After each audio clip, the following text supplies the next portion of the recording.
नमस्कार दोस्तों, कैसे हैं आप लोग। उम्मीद करता हूं अच्छे होंगे। हम लोग एडुटेरिया का 5000 वस्तुनिष्ठ प्रश्न वाला बुक कंप्लीट कर रहे हैं।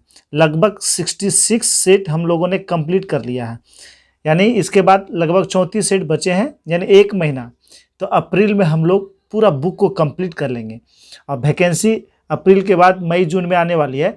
तब तक ये वाला बुक बहुत अच्छे से हम लोग पढ़ चुके होंगे, जिससे जीके जीएस के लगभग सारे प्रश्न क्लियर हो जाएंगे अगर इस तरह से आप लोग पढ़िएगा तब। और पढ़ाई को मन लगा के करना है। चलिए दोस्तों, देखते हैं आज का सेट नंबर 66। स्टार्ट करते हैं आज का पहला प्रश्न से। प्रश्न है, नागोया प्रोटोकॉल कब से प्रभावी हुआ था। तो ये प्रभावी हुआ था 2014 से। कब से? 2014 से। जबकि यह हुआ कब था? 2010 में। हुआ कब था? 2010 में। नागोया शहर है जापान में, वहां पर। कब?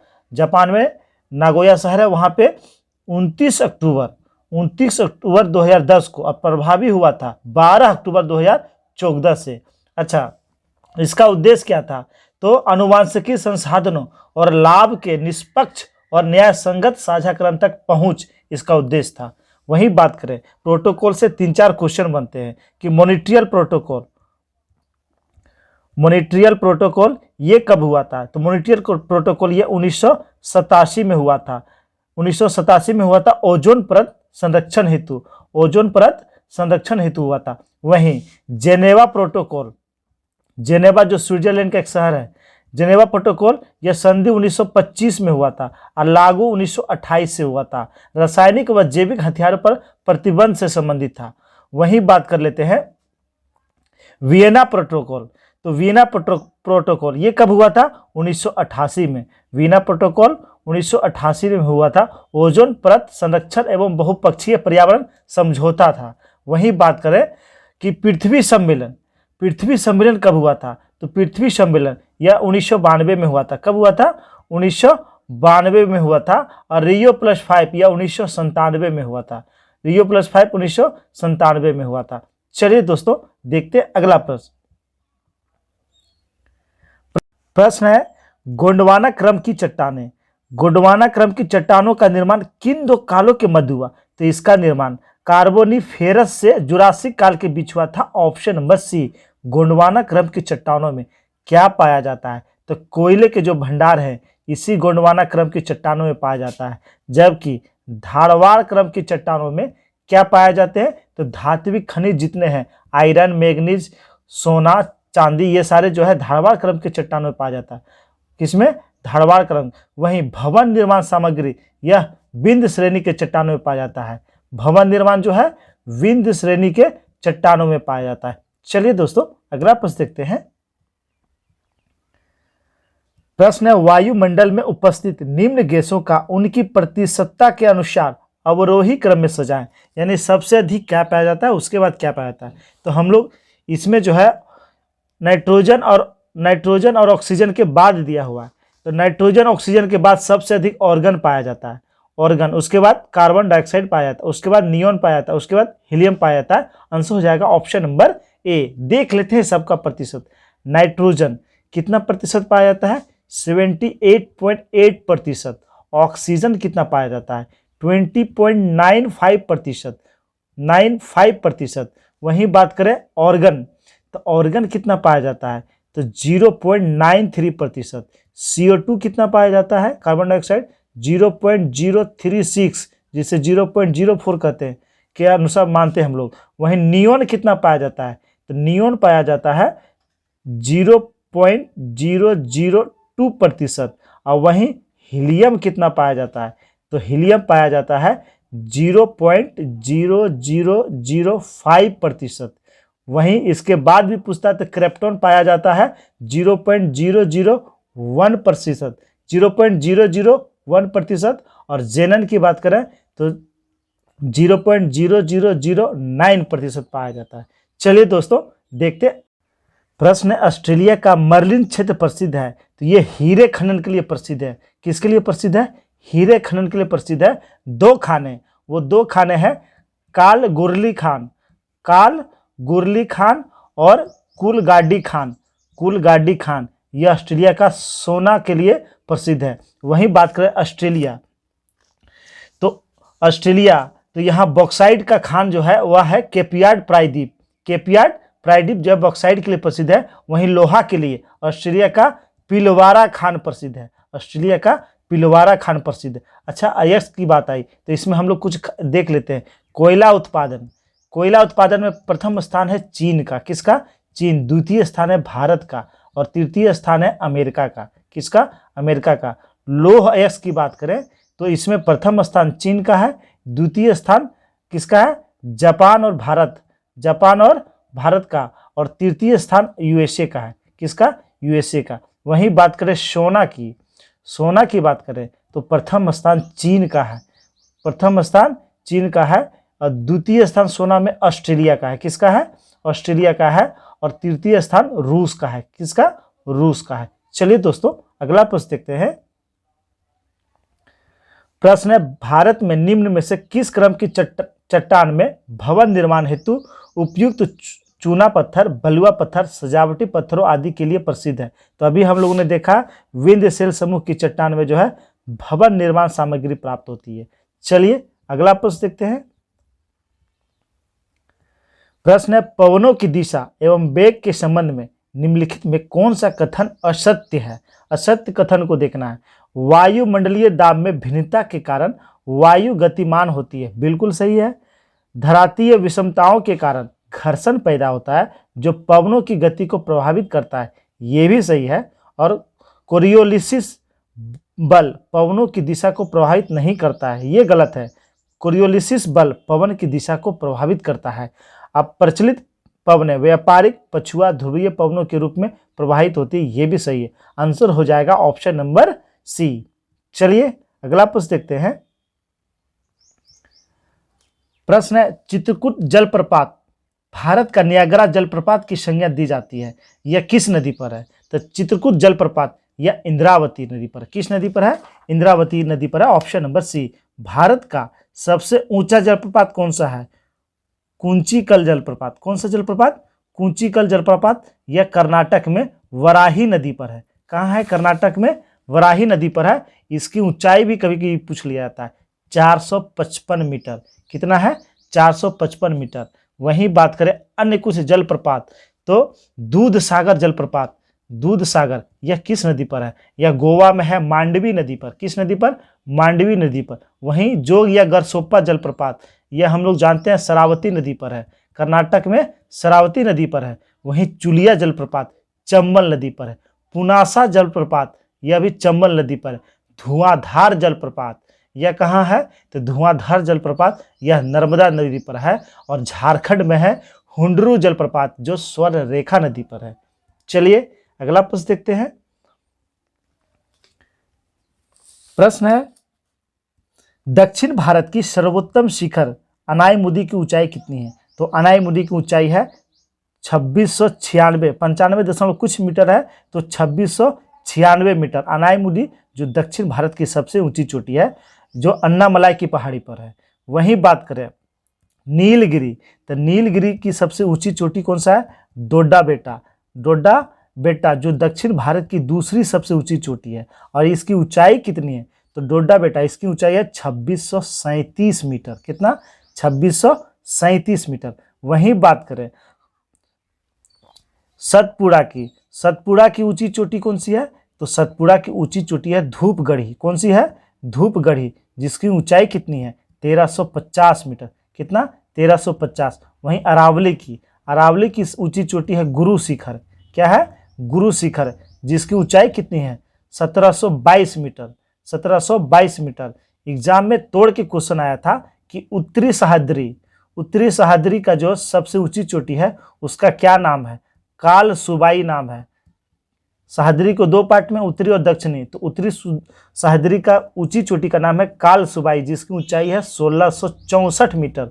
और दक्षिणी सह्याद्री का सबसे ऊंची चोटी का नाम है, क्या नाम है? कुंद्रेमुख, कुंद्रेमुख, जिसकी ऊंचाई कितनी है? इसकी ऊंचाई है 1892 मीटर। इसे भी आप लोग याद रखेंगे। चलिए अगला प्रश्न देखते हैं। प्रश्न है, राष्ट्रीय खाद्य सुरक्षा अधिनियम किस वर्ष लागू हुआ? तो राष्ट्रीय खाद्य सुरक्षा अधिनियम यह 2013 में लागू हुआ। कब लागू हुआ था? 2013 में लागू हुआ था। आंसर हो जाएगा ऑप्शन नंबर सी।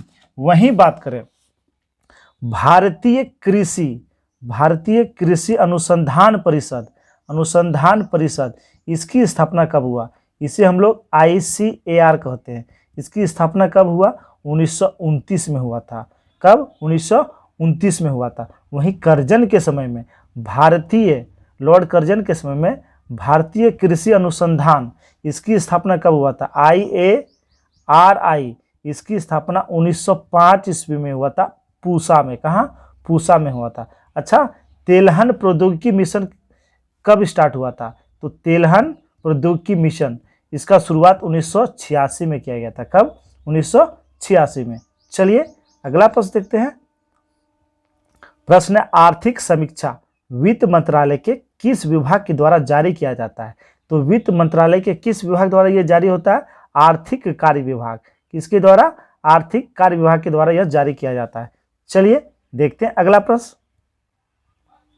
प्रश्न है, समावेशी विकास सूचकांक निम्नलिखित में से किसके द्वारा जारी किया जाता है? तो यह जारी किया जाता है विश्व आर्थिक मंच, option number C, world economic forum के द्वारा यह जारी किया जाता है। इसकी स्थापना कब हुआ था? तो इसकी स्थापना हुआ था 1971 में। और इसका मुख्यालय कहाँ है? तो इसका मुख्यालय कोलोंगी, स्विट्जरलैंड में इसका मुख्यालय है। चलिए दोस्तों देखते हैं अगला प्रश्न। अच्छा, 2020 में जो है 2020 में समावेशी विकास सूचकांक, इसमें भारत का स्थान कितना था? तो 62वां था। कितना था? 62वां था। चलिए अगला प्रश्न देखते हैं। प्रश्न है, यदि केंद्रीय बैंक रेपो दर में वृद्धि की जाती है, तो केंद्रीय बैंक द्वारा अगर रेपो दर में वृद्धि की दी, बढ़ा दी जाती है रेपो दर, तो उसका क्या प्रभाव होता है? तो मुद्रा प्रसार में कमी आ जाती है, ऑप्शन नंबर बी। वह अच्छा, रेपो दर क्या होता है? रेपो दर और रिवर्स रेपो दर हमेशा एग्जाम में आता है। तो रेपो दर क्या होता है? तो रेपो दर वह दर होता है जिस पर RBI अन्य बैंकों को ऋण देती है। तो जिस रेट पे RBI अन्य बैंकों को ऋण देती है वह रेपो दर होता है। क्या होता है? रेपो दर होता है। और वहीं रिवर्स रेपो दर क्या है? तो रिवर्स रेपो दर होता है जब बैंक अपना धन RBI के पास रखता है और RBI उस पर जो ब्याज देता है वह होता है रिवर्स रेपो दर। रेपो दर हमेशा रिवर्स रेपो दर से ज़्यादा होता है। चलिए दोस्तों अगला प्रश्न देखते हैं। प्रश्न है, ऊष्मागतिकीय रूप से कार्बन का सर्वाधिक स्थायी रूप कौन सा है? तो ये ग्रेफाइट है, ऑप्शन नंबर बी। कार्बन के मुख्य जो अपरूप है वह है हीरा और ग्रेफाइट। फ्लोरीन भी कार्बन का अपरूप है। अच्छा, ग्रेफाइट की बात है तो यह विद्युत का सुचालक होता है। ग्रेफाइट विद्युत का सुचालक होता है। इसका अपेक्षिक घनत्व भी एग्जाम में पूछ ले जाता है। इसका अपेक्षिक घनत्व 2.2 होता है। कितना? 2.2 होता है। वहीं हीरा की बात करें तो यह विद्युत का और ताप दोनों का क्या होता है? यह दोनों का कुचालक होता है। और इसका अपेक्षिक घनत्व जो है इससे अधिक होता है। ग्रेफाइट से इसका अपेक्षिक घनत्व अधिक होता है। वहीं शुद्ध हीरा पारदर्शक एवं रंगहीन होता है। शुद्ध हीरा जो है पारदर्शक एवं रंगहीन होता है। चलिए अच्छा, हीरा में कौन सा संस्करण पाया जाता है? तो हीरा की बात करें तो इसमें sp3 प्रसंस्करण पाया जाता है और ग्रेफाइट में sp2 प्रसंस्करण पाया जाता है। ये भी एग्जाम में आया हुआ है, दोनों को ध्यान में रखना है। चलिए देखते हैं अगला प्रश्न। प्रश्न है, बोरेक्स के जलीय विलयन की प्रकृति होती है। तो बोरेक्स के जलीय विलयन की प्रकृति कैसी होती है? तो क्षारीय होती है, ऑप्शन नंबर बी। कैसे होती है? क्षारीय होती है। बोरेक्स तो यह जो है सोडियम का अयस्क है। बोरेक्स जो है सोडियम का अयस्क है। विलयन की बात आई तो विलयन से 2 क्वेश्चन बनते हैं। विलयन का रंग से 2 क्वेश्चन बनते हैं कि मिथाइल ऑरेंज का अम्लीय विलयन कैसा होता है? तो इसका अम्लीय विलयन कैसा होता है? गुलाबी होता है। कैसा होता है? गुलाबी होता है। जबकि क्षारीय विलयन कैसा होता है? तो इसका क्षारीय विलयन पीला होता है। मिथाइल ऑरेंज का क्षारीय विलयन पीला और इसका उदासीन विलयन कैसा होता है? तो उदासीन विलयन नारंगी होता है। कैसा? नारंगी होता है। और लिटमस का भी तो लिटमस का अम्लीय विलयन, लिटमस का अम्लीय विलयन लाल होता है, लाल होता है अम्लीय, और इसका क्षारीय विलयन नीला होता है, और उदासीन विलयन बैंगनी होता है। ये क्वेश्चन आता है। चलिए देखते हैं अगला प्रश्न। प्रश्न है, निम्नलिखित में से समूह 14 के तत्वों के लिए कौन सा कथन सत्य है? तो इसके लिए सत्य है ये जो है +2 और +4 ऑक्सीकरण प्रदर्शित करते हैं। Option number C. समूह 14 को हम लोग कार्बन समूह कहते हैं, समूह 14 को हम लोग कार्बन समूह कहते हैं, कार्बन समूह। और इसमें जो है 5 तत्व है। ये पांचों तत्व कौन कौन है?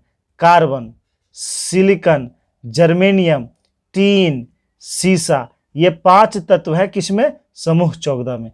चलिए दोस्तों अगला प्रश्न देखते हैं। प्रश्न है, वाष्पन की क्रिया निम्न में से किस पर निर्भर नहीं करता है? तो वाष्पन की क्रिया उसके आयतन पर निर्भर नहीं करता। किसके?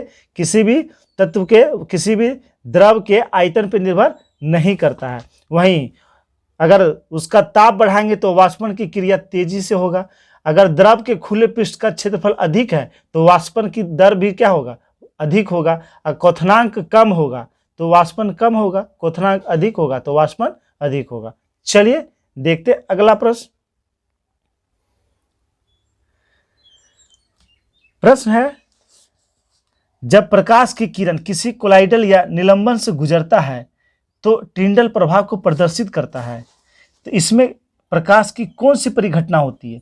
तो इसमें प्रकाश की कौन सी परिघटना होती है? तो ये होती है प्रकाश का प्रकीर्णन। ऑप्शन नंबर सी, प्रकाश का प्रकीर्णन होता है। अच्छा, टिंडल प्रभाव कहते किसे हैं? ये क्या होता है समझ लेते हैं। ये कण प्रकाश की किरणों को प्रकीर्णन द्वारा फैलाते हैं और उनके मार्ग को दृश्य बनाते हैं, उनके मार्ग को दृश्य बनाते हैं।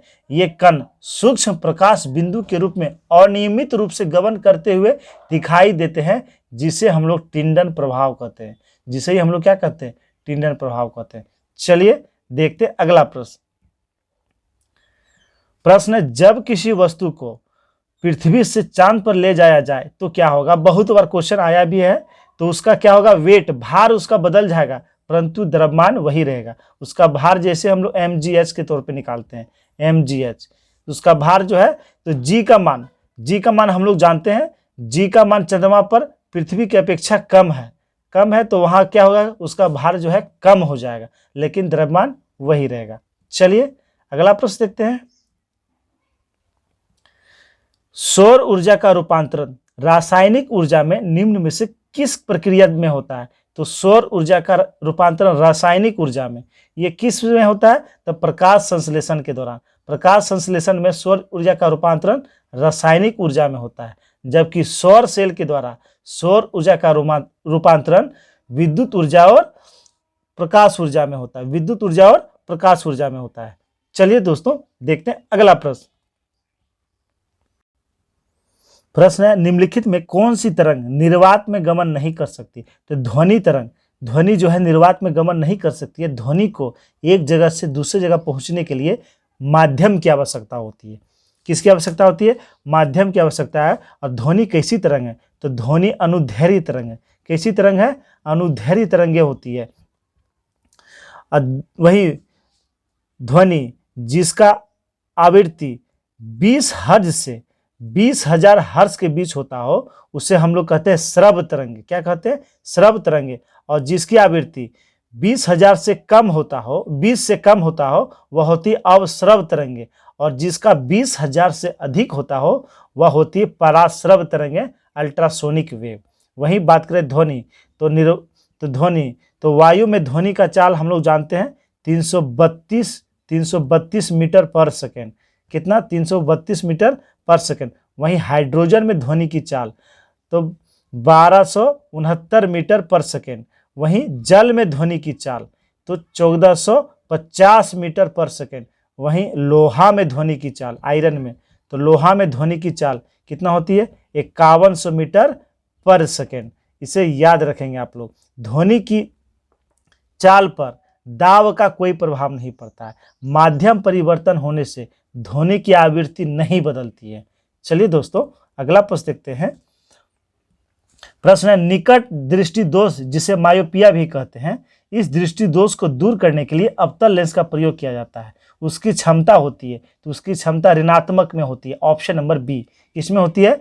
ऋणात्मक में होती है। निकट दृष्टि दोष में दूर की वस्तु जो है स्पष्ट दिखाई नहीं देती है, दूर की वस्तु स्पष्ट दिखाई नहीं देती है, और इसमें जो प्रतिबिंब बनता है वह जो है रेटिना के आगे बनता है, रेटिना के आगे बनता है। वहीं बात करें दूर दृष्टि दोष, तो इसमें निकट की वस्तु दिखाई नहीं देती है, इसमें जो प्रतिबिंब बनता है वह रेटिना के पीछे बनता है, और इसके उपचार के लिए हम लोग उत्तल लेंस का प्रयोग करते हैं। किसका? उत्तल लेंस का प्रयोग करते हैं। चलिए अगला प्रश्न देखते हैं। प्रश्न है, मानव शरीर के निम्नलिखित भागों में से किसमें निषेचन यानी फर्टिलाइजेशन की क्रिया होती है? तो फर्टिलाइजेशन की क्रिया अंडवाहिनी में होती है। किसमें होती है? अंडवाहिनी में होती है। एक बार मैप में हम लोग देख लेते हैं। ये अंडवाहिनी, ये जो है मादा जनन अंग है, यह मादा जनन अंग के भाग है अंडवाहिनी। चलिए मैप में देख लेते हैं। तो ये हुआ स्त्री जनन अंग। तो फर्टिलाइजेशन की क्रिया स्त्रियों की जनन अंग में यहाँ होती है। कहाँ होती है? यही है फ्लोबियन ट्यूब, यही फ्लोबियन ट्यूब है। निषेचन की क्रिया इसी में होती है। कहाँ होती है? इसी में होती है। निषेचन की क्रिया इसी में होती है। वहीं बात करें, ये ओवरी हो गया, ये क्या हो गया? ओवरी हो गया, और ये हो गया गर्भाशय। ये क्या हो गया? गर्भाशय हो गया, यूटेरस जिसे कहते हैं। तो निषेचन की क्रिया इसी फ्लोबियन ट्यूब में होती है, इसी फ्लोबियन। और जब ऑपरेशन किया जाता है तो इसी बच्चेदानी का जब नसबंदी किया जाता है तो यही फ्लोबियन ट्यूब को क्या किया जाता है? काट दिया जाता है, यही फ्लोबियन ट्यूब को काट दिया जाता है। चलिए देखते हैं अगला प्रश्न। प्रश्न है, कांच के गिलास में पानी के अंदर रखा हुआ नींबू अपने वास्तविक आकार से बड़ा दिखाई देता है, ऐसा किस कारण से होता है? तो ऐसा प्रकाश के अपवर्तन के कारण होता है। Option number A. किसके कारण? प्रकाश के अपवर्तन के कारण। प्रकाश के अपवर्तन के कारण ही सूर्योदय से पहले सूर्य दिखाई देते हैं, सूर्योदय से पहले सूर्य और सूर्यास्त के पहले भी सूर्य दिखाई देते हैं। तारों का टिमटिमाना प्रकाश के अपवर्तन के कारण ही दिखाई देता है। वहीं स्कैटरिंग ऑफ लाइट यानी प्रकाश के प्रकीर्णन, तो आकाश का नीला दिखाई देना किसके कारण? स्कैटरिंग ऑफ लाइट यानी प्रकाश के प्रकीर्णन के कारण। वहीं सूर्योदय या सूर्यास्त के समय लालिमापन दिखाई देना, वह जो है किसके कारण? तो यह स्कैटरिंग ऑफ लाइट के कारण ही दिखाई देता है। चलिए दोस्तों, और हीरे का चमकना, हीरे का चमकना और मरीचिका का बनना, यह प्रकाश का पूर्ण आंतरिक परिवर्तन का उदाहरण है। चलिए अगला प्रश्न देखते हैं। प्रश्न है, निम्न में से कौन सा जीव एक कोशिकीय जीव नहीं है? तो एक कोशिकीय जीव नहीं है कवक। आंसर हो जाएगा ऑप्शन नंबर डी। क्या? कवक। कवक की बात करें तो कवक के अध्ययन को हम लोग क्या कहते हैं? तो कवक के अध्ययन को हम लोग कहते हैं माइकोलॉजी। क्या कहते हैं? माइकोलॉजी कहते हैं। वहीं कवक विषमपोषी यानी यूकैरियोटिक जीव होते हैं। इसमें प्रकाश संश्लेषण नहीं होता है, इसमें हरित लवक और वर्णक नहीं होते हैं। किसमें? कवक में। पोषण अवशोषण द्वारा होता है, पोषण अवशोषण द्वारा होता है। अच्छा, वहीं बात कर लेते हैं हम लोग शैवाल के बारे में। तो शैवाल के अध्ययन को क्या कहते हैं? तो शैवाल के अध्ययन को हम लोग फाइकोलॉजी कहते हैं। क्या कहते हैं? फाइकोलॉजी कहते हैं, फाइकोलॉजी कहते हैं। और इसमें क्लोरोफिल पाया जाता है, शैवाल में जो है क्लोरोफिल पाया जाता है। और शैवाल एक कोशिकीय होते हैं। शैवाल कैसे होते हैं? एक कोशिकीय होते हैं। चलिए दोस्तों देखते हैं अगला प्रश्न। प्रश्न है, भोजन का सर्वाधिक अवशोषण कहाँ होता है?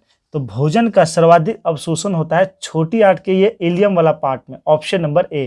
कहाँ होता है? इलियम। कहाँ होता है? आमाशय के बाद पाइलोरिक समाकर्षण द्वारा 6 मीटर लंबी छोटी आंत खुलता है, उसमें जो है ग्रहणी, उसमें ग्रहणी और इलियम, इसके ग्रहणी, इलियम और जेनुनम, इसके 3 भाग होते हैं। तो सर्वाधिक अवशोषण होता है इलियम के द्वारा। किसके द्वारा? इलियम के द्वारा। बड़ी आंत में जल का अवशोषण होता है। किसका होता है? जल का अवशोषण होता है। वहीं आमाशय की बात करें तो आमाशय, इसकी लंबाई होती है 10 इंच। कितनी होती है? 10 इंच। और चौड़ाई होती है 4 इंच। द्विपालिक थैली होती है। यह उदार गुहा के बाईं ओर स्थित होता है। और आमाशय में भोजन में जठर रस का मिश्रण होता है। जठर रस जो है आमाशय से ही निकलते हैं। चलिए दोस्तों देखते हैं अगला प्रश्न।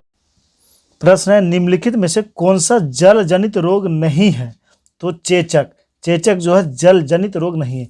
चेचक जो है यह वायरस से होता है। किससे होता है? वायरस से चेचक होता है। वहीं इसका वायरस का नाम क्या है? वेरिओला वायरस। क्या नाम है? वेरिओला वायरस से चेचक फैलता है। और इससे 2 क्वेश्चन बनते हैं। चेचक जो है वेरिओला वायरस से, जबकि वेरिसेला वायरस से छोटी माता। इसे बड़ी माता कहते हैं। छोटी माता जो है यह कौन वायरस से फैलता है? तो यह वेरिसेला वायरस से फैलता है, वेरिसेला वायरस से। वहीं हैजा, तो हैजा जो है यह जीवाणु से फैलता है। इस कौन से जीवाणु? तो इसका जीवाणु का नाम है ब्रिओली कोलेरी। ब्रिओली कोलेरी इसका जो है बैक्टीरिया का नाम है।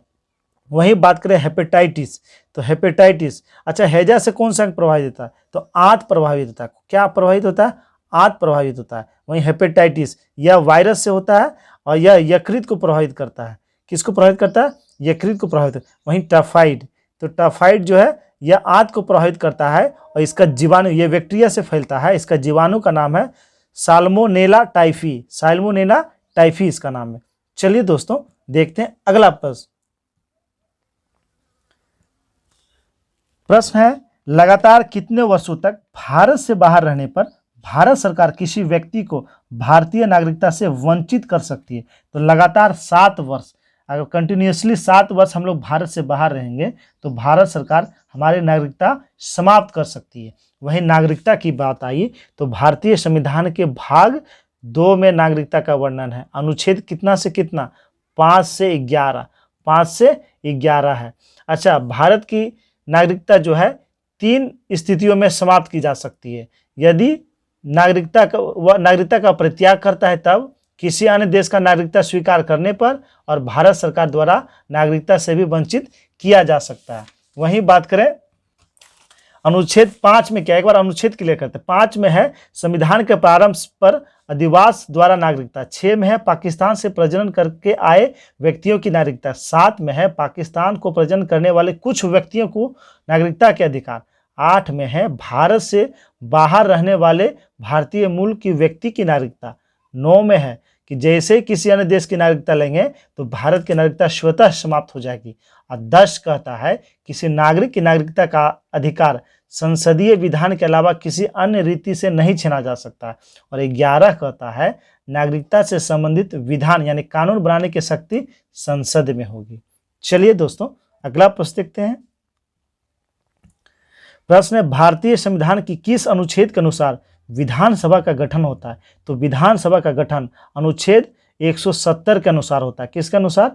170 के अनुसार। जबकि विधान परिषद का गठन या विघटन किस अनुच्छेद के अनुसार? 169 के अनुसार विधान परिषद का गठन या विघटन। वही अनुच्छेद 160, इसमें क्या चीज का वर्णन है? तो आकस्मिकताओं में राज्यपाल के कृत्यों का निर्वहन से संबंधित वर्णन है 160 में। वहीं 172 में क्या चीज का वर्णन है? तो राज्यों के विधानमंडलों की अवधि के बारे में वर्णन है। वहीं 156 में क्या चीज का वर्णन है? तो राज्यपाल यानी गवर्नर की जो है पदावधि के बारे में चर्चा है। गवर्नर की पदावधि के बारे में चर्चा है। चलिए दोस्तों, और 155 जो है राज्यपाल के बारे में चर्चा है। चलिए देख, प्रश्न है, राज्यसभा में निर्वाचित प्रतिनिधियों की अधिकतम संख्या कितनी हो सकती है? तो 250 हो सकती है। अधिकतम संख्या 250 हो सकती है। वहीं राज्यसभा, तो राज्यसभा का गठन अनुच्छेद 79 के अनुसार किया जाता है। अनुच्छेद 80 के अनुसार। किसके अनुसार? 80 के अनुसार। 79 में संसद का गठन जो है 79 के अंतर्गत किया जाता है। संसद के 3 अंग होते हैं, राष्ट्रपति, लोकसभा और राज्यसभा। वहीं राज्यसभा की बात है तो राज्यसभा जो है यह संसद का उच्च सदन कहलाता है। यह अस्थायी संस्था है क्योंकि इसका विघटन कभी नहीं होता है। राज्यसभा की अधिकतम संख्या 250 हो सकती है, जिसमें 238 सदस्य राज्यों तथा संघ क्षेत्रों से निर्वाचित होते हैं, जबकि 12 सदस्य राष्ट्रपति द्वारा मनोनीत किए जाते हैं। वर्तमान में राज्यसभा के सदस्यों की संख्या 245 है। कितना है? 245 है, जिसमें निर्वाचित सदस्यों की संख्या 233 है। कितना है? 233 है और 12 मनोनीत सदस्य हैं। चलिए दोस्तों अगला प्रश्न देखते हैं। प्रश्न है, यदि कोई विधायक लोकसभा के चुनाव में जीतता है तो कितने दिन की अवधि के अंदर उसे अपनी विधानसभा की सीट रिक्त करनी होगी, अन्यथा उनकी लोकसभा की सीट समाप्त हो जाएगी, तो 14 दिनों के अंदर उसे विधानसभा से जो है इस्तीफा देना होगा, तब जो है वह लोकसभा की सदस्यता ले सकता है। वहीं बात करें तो लोकसभा की बात आई, तो लोकसभा का गठन अनुच्छेद 81 के तहत किया जाता है। किसके तहत किया जाता है? अनुच्छेद 81 के तहत लोकसभा का गठन किया जाता है। वहीं लोकसभा की अधिकतम संख्या कितना हो सकता है? 552 हो सकता है। कितना हो सकता है? 552 हो सकता है। इसमें 530 सदस्य राज्यों से निर्वाचित होते हैं, जबकि 20 सदस्य संघ राज्य क्षेत्रों से निर्वाचित होते हैं, जबकि 2 जो है आंग्ल भारतीय समुदाय के द्वारा राष्ट्रपति के द्वारा मनोनीत किए जाते हैं। वहीं वर्तमान में बात करें तो वर्तमान में लोकसभा के सदस्यों की संख्या कितना है? 545 है। कितना है? 545 है। राज्यों से 530 हैं, संघ राज्य क्षेत्रों से 13 हैं और 2 मनोनीत हैं, तो कुल कितने हैं? 545 हैं। चलिए, अच्छा, सबसे अधिक लोकसभा सीट किस राज्य में? तो सबसे अधिक है उत्तर प्रदेश में 80। अब बिहार की बात करें तो बिहार में लोकसभा की 40 सीटें हैं। देखते हैं अगला प्रश्न है, निम्नांकित में कौन संघ की कार्यपालिका में शामिल होते हैं? तो राष्ट्रपति, उपराष्ट्रपति, प्रधानमंत्री और महान्यायवादी, ये चारों शामिल होते हैं। ऑप्शन नंबर डी हो जाएगा, ऑप्शन नंबर डी। वहीं अनुच्छेद 52 के तहत राष्ट्रपति का पद, अनुच्छेद 63 के तहत उपराष्ट्रपति का पद, प्रधानमंत्री तो अनुच्छेद 75 के अनुसार प्रधानमंत्री की नियुक्ति राष्ट्रपति करेगा। वहीं महान्यायवादी जो है इसकी चर्चा अनुच्छेद 76 में है। किस में है? अनुच्छेद 76 में है। चलिए अगला प्रश्न है, राष्ट्रपति पर महाभियोग संसद की एक डैश प्रक्रिया है, तो यह एक अर्ध न्यायिक प्रक्रिया है। आंसर हो जाएगा ऑप्शन नंबर डी।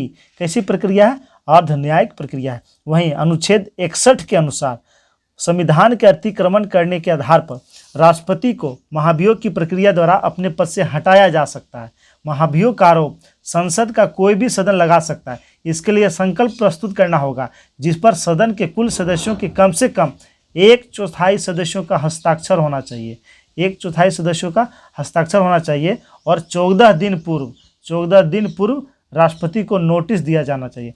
और महाभियोग का प्रस्ताव 2/3 बहुमत से पारित होने के बाद दूसरे सदन में भेजा जाना चाहिए।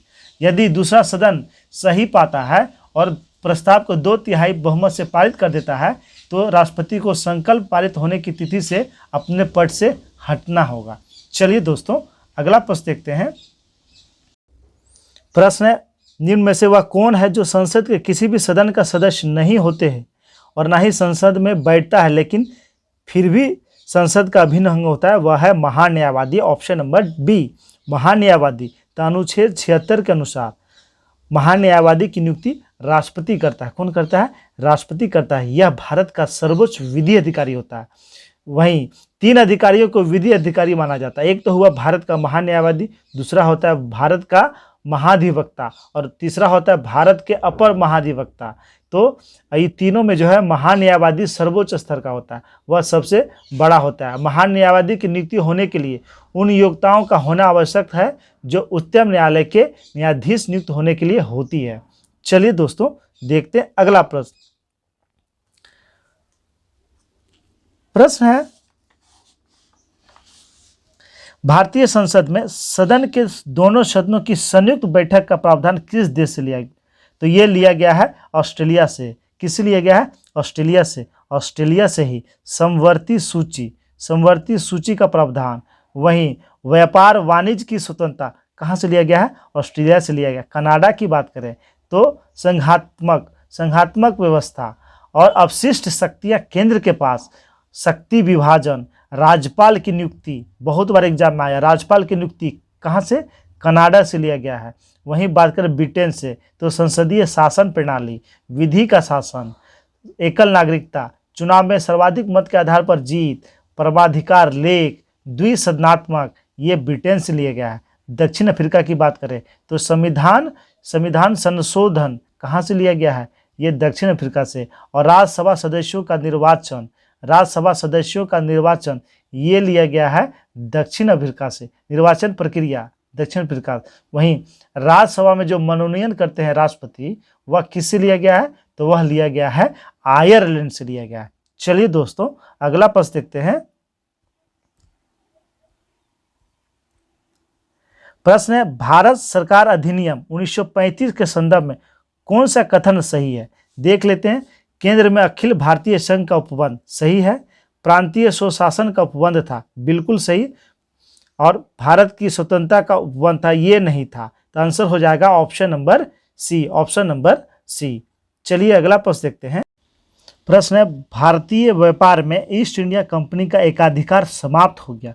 तो ईस्ट इंडिया कंपनी का जो एकाधिकार था वह समाप्त हुआ था 1833 में। चार्टर्ड एक्ट 1833 के तहत व्यापारिक एकाधिकार को समाप्त कर दिया था, किंतु चाय और चीन के साथ व्यापार का एकाधिकार बना रहा था। वहीं इसके बाद 1833 में 1833 में ये चाय और चीन के साथ जो व्यापार था उसे भी रोक दिया गया, उसे भी प्रतिबंधित कर दिया गया। वहीं बात करें 1858, तो भारत शासन अधिनियम 1858 के तहत भारत में वायसराय पद का गठन किया गया, यानी गवर्नर जनरल को समाप्त कर दिया गया। गवर्नर जनरल को समाप्त कर दिया गया था और सारी शक्तियां ब्रिटिश क्राउन के हाथों में चली गई, ब्रिटिश क्राउन के हाथों में चली गई। और वहीं इसके द्वारा द्वैत प्रणाली को समाप्त कर दिया गया, द्वैत प्रणाली को समाप्त कर दिया गया था। चलिए दोस्तों अगला प्रश्न देखते हैं। प्रश्न है किसने भारत के विभाजन के विकल्प में माउंटबेटन को सुझाव दिया था कि जिन्ना को सरकार बनाने के लिए आमंत्रित करे? तो महात्मा गांधी ने क्या सुझाव दिया था? तो माउंटबेटन को सुझाव दिया था कि जिन्ना को सरकार बनाने के लिए आमंत्रित किया जाए। माउंटबेटन योजना, जिसे 3 जून योजना के नाम से भी जानते हैं, 3 जून योजना के नाम से भी जानते हैं। मार्च 1947 ईस्वी में माउंटबेटन वायसराय बनकर भारत आया था। 3 जून को माउंटबेटन ने भारत विभाजन के साथ सत्ता हस्तांतरण की एक योजना प्रस्तुत की। इसे ही हम लोग कहते हैं माउंटबेटन योजना या 3 जून योजना। 3 जून योजना के अंतर्गत इसके अंतर्गत कहा गया था कि भारत को 15 अगस्त 1947 को भारत को सत्ता हस्तांतरित कर दिया जाएगा। ब्रिटिश संसद ने 18 जुलाई 1947 को भारतीय स्वतंत्रता अधिनियम पारित किया और इसके अनुसार 15 अगस्त 1947 को भारत को 2 स्वतंत्र प्रदेशों में भारत और पाकिस्तान में बांट दिया गया था। चलिए अगला प्रश्न देखते हैं। प्रश्न है बटलर कमेटी 1927 का उद्देश्य क्या था? तो बटलर कमेटी जो 1927 में आया था, इसका 27 में गठन हुआ था, इसका उद्देश्य था भारत सरकार एवं देशी राज्यों के मध्य संबंधों को सुधारना। Option number D. इन्होंने 1929 ईस्वी में अपना रिपोर्ट प्रस्तुत किया था। कब किया था? 1929 ईस्वी में। चलिए देखते हैं अगला प्रश्न। प्रश्न है 1923 में गठित स्वराज पार्टी के प्रथम महासचिव थे, तो इसके प्रथम महासचिव थे मोतीलाल नेहरू। कौन थे? मोतीलाल नेहरू थे इसके प्रथम महासचिव। वहीं असहयोग आंदोलन की विफलता के पश्चात जनवरी 1923 में इलाहाबाद में किसने? सी.आर. दास और मोतीलाल नेहरू ने स्वराज पार्टी का गठन किया था। जो अध्यक्ष थे सी.आर. दास और इसके महासचिव थे मोतीलाल नेहरू। कौन थे? मोतीलाल नेहरू। और एन.सी. केलकर और श्रीनिवास अयंगर स्वराज पार्टी से संबंधित अन्य प्रमुख नेता थे। स्वराजियों ने चुनाव में भाग लिया था और 1925 में विठल भाई पटेल जो थे सेंट्रल लेजिस्लेटिव असेंबली का अध्यक्ष निर्वाचित कराने में सफल भी हुए थे। चलिए दोस्तों अगला प्रश्न देखते हैं। प्रश्न है त्रिपुरी संकट के बाद कांग्रेस का अध्यक्ष किसे चुना गया था? तो त्रिपुरी संकट के बाद कांग्रेस का अध्यक्ष डॉक्टर राजेंद्र प्रसाद को चुना गया था। ऑप्शन नंबर सी। त्रिपुरी अधिवेशन का चुनाव होना था और उस चुनाव में पटाभी सीतारमैया का समर्थन था महात्मा गांधी का और एक तरफ थे सुभाष चंद्र बोस। तो सुभाष चंद्र बोस चुनाव जीत गए और पटाभी सीतारमैया चुनाव हार गए। चुनाव हारने का मतलब गांधी जी चुनाव हार गए, तो इससे गांधी जी प्रसन्न नहीं हुए, नाखुश हो गए और उसमें कुछ मसलों पर सुभाष चंद्र बोस को गांधी जी से सलाह लेनी थी। गांधी जी ने सलाह नहीं दिया। उसके पश्चात सुभाष चंद्र बोस ने क्या किया? इस्तीफा दे दिया था। इस्तीफा दे दिया और इस्तीफा देने के बाद अध्यक्ष बनाया गया था, किसे? डॉक्टर राजेंद्र प्रसाद को। और इस्तीफा देने के बाद सुभाष चंद्र बोस ने फॉरवर्ड ब्लॉक की स्थापना किया था। फॉरवर्ड ब्लॉक की स्थापना 1 मई 1939 को किया था। चलिए दोस्तों, अगला प्रश्न देखते हैं। प्रश्न है, बंगाल विभाजन के समय वायसराय कौन था? तो बंगाल विभाजन के समय वायसराय था लॉर्ड कर्जन। 1905 ईस्वी में बंगाल के विभाजन हुआ था। अच्छा, बंगाल का विभाजन की घोषणा कब हुआ था? घोषणा हुआ था 20 जुलाई। डेट याद रखना है, दिन पूरा याद रखना। 20 जुलाई 1905 ईस्वी को घोषणा हुआ था। और यह लागू कब से हुआ था? तो यह लागू हुआ था 16 अक्टूबर 1905। 16 अक्टूबर 1905 से यह लागू हुआ था। वहीं इसी के दौरान वंदे मातरम, विभाजन नहीं चाहिए और बंगाल एक ही के नारे लगाए गए थे। और 16 अक्टूबर, इसी दिन 16 अक्टूबर 1905 को पूरे बंगाल में शोक दिवस के रूप में मनाया गया। और इसी के दौरान जो है स्वदेशी आंदोलन प्रारंभ हुआ था 7 अगस्त 1905 ईस्वी को। चलिए अगला प्रश्न देखते हैं। प्रश्न है, लीडर समाचार पत्र किसने शुरू किया था? तो लीडर समाचार पत्र की शुरुआत किया था मदन मोहन मालवीय के द्वारा। मदन मोहन मालवीय के द्वारा अन्य 2 प्रमुख पत्र भी थे। कौन? अभ्युदय और हिंदुस्तान। इसका भी संपादन किया था मदन मोहन मालवीय ने। फिरोज शाह मेहता ने मुंबई क्रॉनिकल का संपादन किया था। एनी बेसेंट ने कॉमनवेल्थ और न्यू इंडिया का संपादन किया था। वहीं बाल गंगाधर तिलक, इससे क्वेश्चन कंफ्यूजन वाला बनता है। बाल गंगाधर तिलक के 2 प्रमुख पत्र थे। कौन कौन? मराठा और केसरी। मराठा किस भाषा में था? तो मराठा, आप लोग मराठी में नहीं समझेगा। मराठा या अंग्रेजी भाषा में छपता था। किस भाषा में? अंग्रेजी में। केसरी छपता था मराठी भाषा में। केसरी मराठी भाषा में छपता था। चलिए अगला प्रश्न देखते हैं। प्रश्न है, संथाल विद्रोह में विद्रोहियों ने किस अंग्रेजी कमांडर को हराया था? तो किसे हराया था? तो ये हराया था मेजर बारो को। Option number A. किसे हराया था?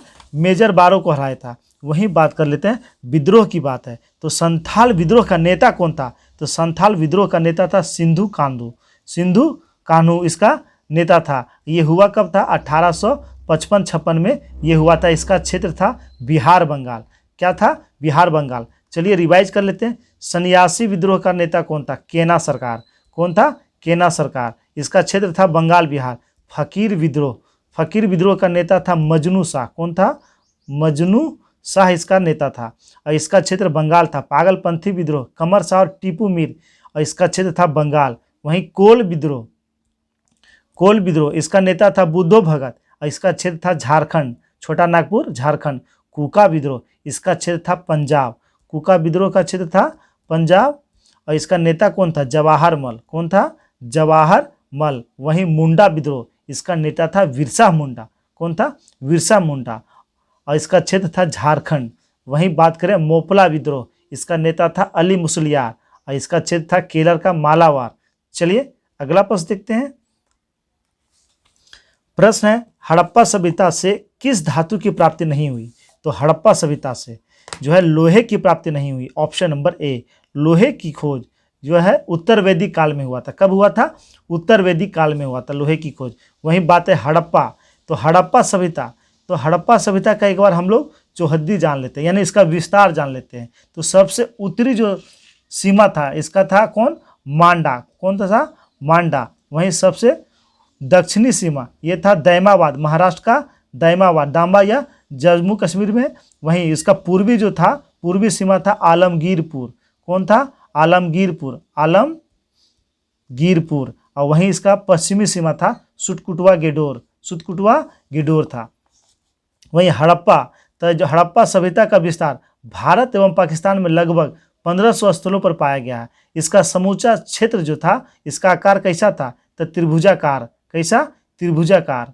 वहीं बात करें इस सभ्यता का कुल क्षेत्रफल, तो इसका कुल क्षेत्रफल है 12,99,600 वर्ग किलोमीटर। वहीं हड़प्पा जो स्थल है इसकी खोज दयाराम सहमी ने किया था 1921 ईस्वी में। वहीं मोहनजोदड़ो राखलदास बनर्जी 1922 ईस्वी में। सुतकुड़वा गेडोर ऑरेल स्टाइन ने 1927 ईस्वी में। यह दास्क नदी के किनारे है। वहीं आलमगीरपुर यह हिंडन नदी के किनारे है। किस नदी के किनारे है? हिंडन नदी के किनारे है। चलिए दोस्तों देखते हैं अगला प्रश्न। प्रश्न है राग गोविंद की रचना किसने किया था? तो राग गोविंद की रचना किया था मीराबाई ने। किसने किया था? मीराबाई ने राग गोविंद की रचना किया था। राग गोविंद अलग है और गीत गोविंद अलग है, कन्फ्यूजन नहीं रखना। गीत गोविंद की रचना किसने किया था? तो गीत गोविंद की रचना किया था जयदेव ने। किसने किया था? जयदेव ने गीत गोविंद की रचना किया था। वहीं बात करें सूरदास, तो सूर सागर और सुरावली इसकी प्रमुख रचना है। वहीं शंकर देव, तो शंकर देव कीर्तन घोष, और यह शंकर देव ने ही रामायण का समिया भाषा में अनुवाद किया था। और इनकी प्रमुख अन्य काव्य हैं राम विजयी, राम विजयी। चलिए अगला प्रश्न देखते हैं। प्रश्न है किस मुगल बादशाह ने शाहरुख नामक सिक्का चलवाया था? तो शाहरुख नामक सिक्का यह चलवाया था बाबर ने। किसने चलवाया था?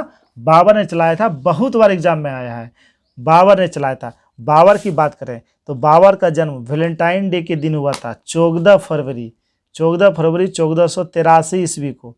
14 फरवरी 1483 ईस्वी को फरगना में। वहीं बाबर जो है फरगना में गद्दी पर कब बैठा? तो 1494 ईस्वी में वह गद्दी पर बैठा था। बाबर ने 1507 ईस्वी में पादशाह की उपाधि धारण किया था। बाबर ने भारत पर 5 बार आक्रमण किया था। कितने बार आक्रमण किया था? 5 बार आक्रमण किया था। वहीं बात करें पानीपत का प्रथम युद्ध में बाबर ने लोदी को हराया था 1526 ईस्वी में। वहीं खानवा का युद्ध में बाबर ने राणा सांगा को हराया था 1527 ईस्वी में। चंदेरी का युद्ध 1528 ईस्वी में बाबर ने मेदिनी राय को हराया था। और घग्घर का युद्ध या घाघरा का युद्ध बाबर ने अफगानों को हराया था। चलिए दोस्तों, अच्छा बाबर ने कलंदर की उपाधि धारण किया था पानीपत युद्ध के बाद। बाबर ने गाजी की उपाधि धारण किया था खानवा के युद्ध के बाद। और बाबर ने जिहाद का नारा दिया था खानवा युद्ध में। अगला प्रश्न है विभिन्न युद्धों को कालक्रम के अनुसार व्यवस्थित करें। देख लेते हैं सबसे पहले क्या हुआ, तो आंसर देख लेते हैं। इसका आंसर है ऑप्शन नंबर बी, यानी सबसे पहले खानवा का युद्ध। तो खानवा का युद्ध ये कब हुआ? पूरा दिन याद रखना है, दिन भी एग्जाम में आते हैं। 17 मार्च 1527 खानवा का युद्ध हुआ था। उसके बाद है घाघरा का युद्ध। तो घाघरा का युद्ध ये हुआ था 6 मई, या 6 मई 1529 को हुआ था, 1529 को हुआ था। उसके बाद चौसा का युद्ध, तो चौसा का युद्ध हम लोग जानते हैं हुमायूं और शेरशाह के बीच हुआ था 26 जून 1539 में। और उसके बाद सामूगढ़ का युद्ध यह औरंगजेब और दारा सिकों के बीच हुआ था 29 मई 1658 में हुआ था। तो इसका चारों का डेट भी याद रखना है। चलिए अगला प्रश्न देखते हैं। प्रश्न है ऋग्वेद में हिरण्य शब्द का प्रयोग किस धातु के लिए किया गया? तो ऋग्वेद में हिरण्य शब्द का प्रयोग किस धातु के लिए किया था? सोना के लिए किया था। आंसर हो जाएगा ऑप्शन नंबर बी। किसके लिए? सोना के लिए किया था। अच्छा, ऋग्वेद में कुछ नदियों के नाम से भी क्वेश्चन बनते हैं, उसे हम लोग देख लेते हैं। तो सिंधु नदी का प्राचीन नाम भी सिंधु था। वहीं चिनाब नदी का प्राचीन नाम क्या था? तो चिनाब नदी का प्राचीन नाम क्या था? अस्कनी। क्या था? अस्कनी था। वहीं बात करें सतलज नदी, तो सतलज नदी का पुराना नाम था सतुद्री। क्या नाम था? सतुद्री नाम था। वहीं झेलम का वितस्था, वहीं व्यास का विपाशा, और घग्घर सरस्वती, और रावी का परोसनी। रावी का परोसनी। अच्छा, इससे क्वेश्चन ये भी बनते हैं कि ऋग्वेदिक काल में आर्यों के आगमन के संबंध में विद्वानों का अलग अलग जो है मत था। तो किसने कहा था कि आर्यों का निवास स्थान सप्त सिंधव था? तो किसने कहा था? संपूर्णानंद ने कहा था। दयानंद सरस्वती ने कहा था कि आर्यों का निवास स्थान तिब्बत है। कहाँ है? तिब्बत है। जबकि तिलक ने कहा था, लोकमान्य तिलक ने कहा था आर्यों का निवास स्थान उत्तरी ध्रुव है। कहाँ है? उत्तरी ध्रुव है। और गंगानाथ झा ने कहा था कि आर्यों का निवास स्थान ब्रह्म ऋषि देश है। कहाँ? ब्रह्म ऋषि देश है। चलिए प्रश्न है निम्नलिखित में से किसे जहांगीर ने खान की उपाधि दिया? तो जहांगीर ने खान की उपाधि दिया था कैप्टन हॉकिंस को। ऑप्शन नंबर हो जाएगा बी। सबसे पहले 1608 ईस्वी में कैप्टन विलियम हॉकिंस जेम्स प्रथम का दूत बन के पहुंचा था। किसके दरबार में? जहांगीर के दरबार में। लेकिन यह पत्र लेकर आया था अकबर के नाम से। किसके नाम से? अकबर के नाम से। यह 3 वर्षों तक रहा था। 3 वर्षों तक जहांगीर के दरबार में रहा था। जहांगीर ने इसे 400 मनसब और इंग्लिश खां की उपाधि दिया था। इस इंग्लिश खां की उपाधि दिया था। इसके बाद जो है 1612 ईस्वी में भी दूत आया था, कौन? पॉल केनिंग आया था, जिसे कोई सफलता नहीं मिली। उसके बाद 1615 ईस्वी में विलियम एडवर्ड आया था जेम्स प्रथम का पत्र लेकर। वहीं जहांगीर के शासनकाल में इंग्लैंड के बादशाह ने सर टॉमस रो को आगरा के दरबार में अपना दूत बनाकर भेजा था। सर टॉमस ने जहांगीर के साथ एक व्यापारिक संधि करने का प्रयत्न किया, परंतु जहांगीर इसके लिए सहमत नहीं हुआ। सर टॉमस 3 वर्ष तक आगरा में रहा। उसने मुगल दरबार के जीवन का बहुत सजीव वर्णन किया है। चलिए दोस्तों देखते हैं अगला प्रश्न। अच्छा, जहांगीर ने निसार नामक सिक्के का प्रचलन किया था। कौन सा सिक्का? निसार नामक सिक्के। जबकि बाबर ने शाहरुख नामक सिक्के चलाया था। चलिए अगला प्रश्न देखते हैं। बहुत अच्छा प्रश्न है, इसे भी देखेंगे, एग्जाम में इससे भी क्वेश्चन बनते हैं। डनहिल कप निम्न में से किस खेल से संबंधित है? यह ट्रॉफी है, तो यह किस खेल का ट्रॉफी है? तो यह गोल्फ का ट्रॉफी है। आंसर हो जाएगा ऑप्शन नंबर सी। गोल्फ का अन्य कुछ ट्रॉफी हम लोग जान लेते हैं जो एग्जाम में बनते हैं। वाकर कप का संबंध गोल्फ से है। सर्किट कप, इसका भी संबंध किससे है? इसका भी संबंध है गोल्फ से। राइडर कप, इसका भी संबंध है किससे? गोल्फ से। और प्रिंस ऑफ वेल्स कप, इसका भी संबंध है गोल्फ से। बास्केटबॉल की कुछ ट्रॉफियां हम लोग देख सकते हैं, तो इससे आते हैं नेहरू कप और फेडरेशन कप ही एग्जाम में लगभग पूछते हैं। तो फेडरेशन कप, इसका संबंध बास्केटबॉल से। टेबल टेनिस की बात करें तो महिला में जय लक्ष्मी कप, राजकुमारी चैलेंज कप और रामानुज ट्रॉफी, ये जो है टेबल टेनिस के ट्रॉफियाँ। वहीं फुटबॉल से क्वेश्चन बनते हैं। डूरंड कप, रोबर्स कप, संतोष ट्रॉफी, सुब्रतो मुखर्जी कप और मरडेगा कप, ये फुटबॉल से संबंधित है। तो फुटबॉल जान लिए, तो हॉकी भी एग्जाम में आते हैं, हॉकी भी देख लेते हैं। Beighton cup, Rangaswamy cup, Aga Khan cup, उसके बाद lady Ratan Tata trophy cup, Indira Gandhi gold cup और वेलिंगटन कप, ये सारे किससे संबंधित है? हॉकी से संबंधित है। ये था दोस्तों एडिटोरिया का 50 प्रश्नों का बहुत महत्वपूर्ण सेट, सभी एग्जाम के लिए इंपॉर्टेंट है। पूरा वीडियो आप लोग देखिएगा और समझने की कोशिश कीजिएगा, चीज़ों को लिंक करके पढ़िएगा, इससे आपको फ़ायदे होंगे। अगर वीडियो आपको अच्छा लगा हो तो लाइक कर देंगे और अपने अपने ग्रुप में शेयर कर देंगे। धन्यवाद दोस्तों।